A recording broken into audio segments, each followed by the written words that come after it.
Ancha munasqa wayqipanikuna, kusisqa tarikuni kankunawan rimarinaypaq kay p'unchaypi. Quiero iniciar esta conversación recordando a dos hermanos sacerdotes de nuestra diócesis que ya no están con nosotros. Al padre Juan Cerruto Carvajal, maestro, además de sacerdote, que laboró muchos años y sirvió en nuestra diócesis de Puno con mucho cariño a la comunidad. Recuerdo de él también que en mi compromiso sacerdotal a favor de los más humildes siempre me animó. Él partió el 22 de agosto pasado. Y hace un año, el 22 de agosto del 2021, partió un gran amigo sacerdote, Manuel Villaseñor del Nero, español, jesuita, amigo de nuestra propia gente, que también sirvió con mucho cariño, con mucho desprendimiento, aquí en el surandino amazónico. Hoy también tenemos que hablar de la salida de Antauro, una pequeña apreciación. Antauro Humala ha salido hace pocos días de la cárcel. Líder militar, rebelde, violento, con propuestas políticas.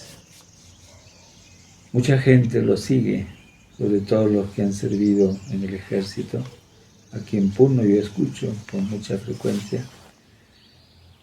Y esa gente precisamente lo considera como su última esperanza. La salida de Antauro Humala cambia el panorama político en el país. La ultraderecha está molesta, asustada, desconcertada y hará lo imposible para que no sea candidato. Y entonces viene la pregunta, ¿aceptará ese grupo de políticos a Castillo? ¿Lo soportará al fin para evitar que Antauro Humala llegue al gobierno? Esto se irá dilucidando en las próximas semanas. Quisiera conversar con ustedes sobre un documento que han sacado los obispos del Perú el 18 de agosto. Dice, frente al deterioro político y social, busquemos una salida urgente y creativa a la crisis. Este documento tiene dos partes. La primera, que es una constatación de los hechos, y la segunda, que es una mirada hacia una solución. En esta semana vamos a hablar de la primera parte y en la próxima de la solución que plantean los obispos. Y ellos anuncian o constatan que existe en nuestro país una alarmante descomposición política, social, económica y moral. Y sienten que tienen el deber de hablar públicamente, como lo han hecho en muchas otras oportunidades.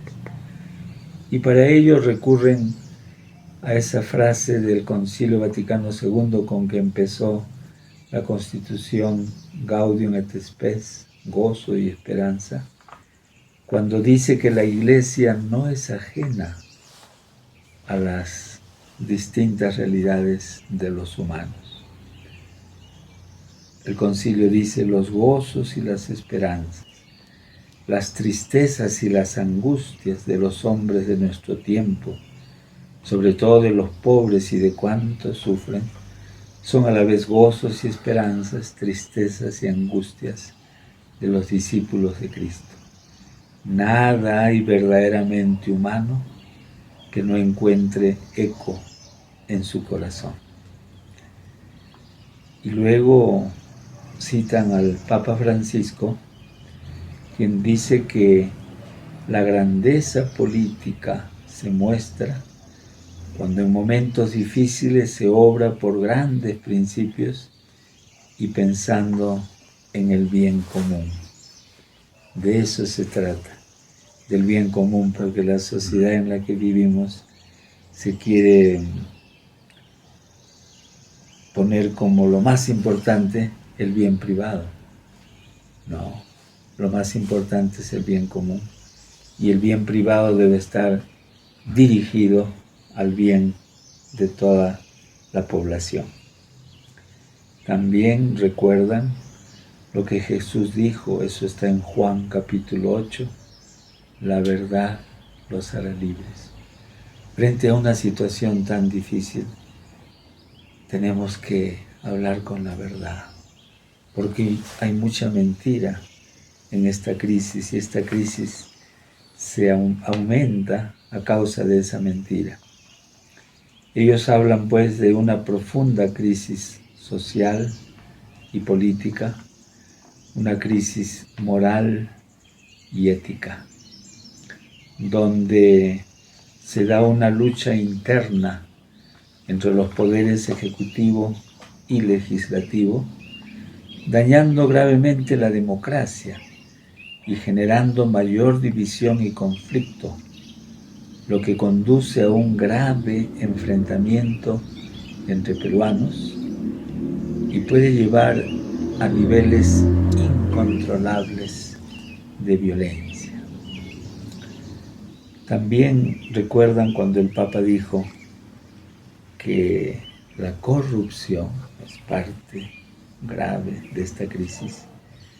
El Papa dijo que la corrupción es un cáncer que infecta todo. Es decir, no estamos siguiendo la comparación ante un cáncer, sino ante la etapa segunda, peligrosa, terminal, de una metástasis, cuando el cáncer ya no tiene cura.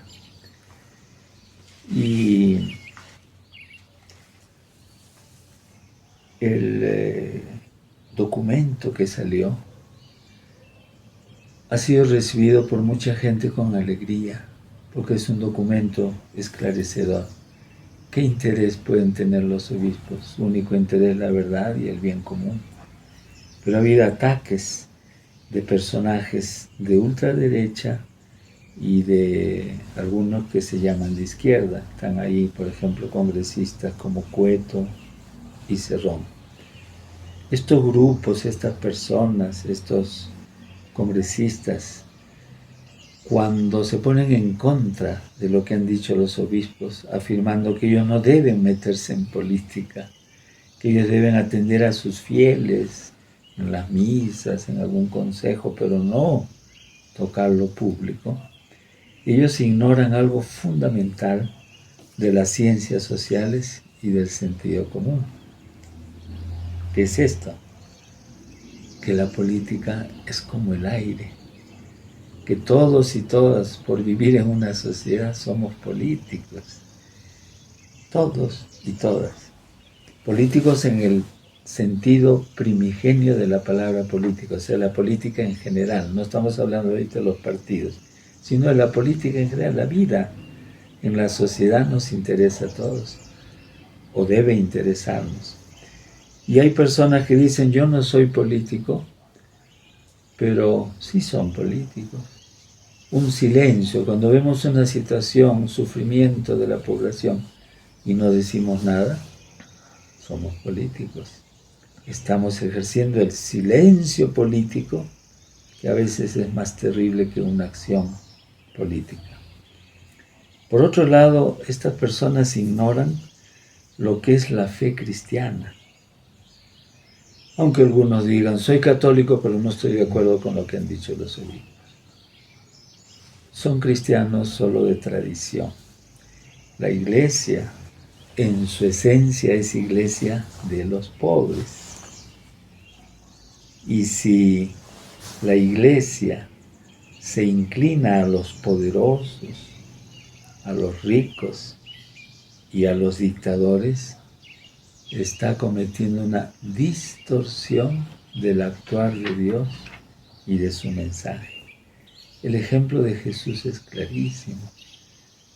Él vino en primer lugar para los pobres, lo cual no significa que estaba contra los ricos. Los ricos también son personas, pero desde los pobres anunció que esas personas ricas tienen que volverse humanas, tienen que ser personas justas y misericordiosas. En el Éxodo, léanlo, la liberación del pueblo judío, vemos a un Dios político, así se puede llamar, que Dios también es político, que la opción de Dios son los pobres, los maltratados, los explotados, los oprimidos de todo el mundo.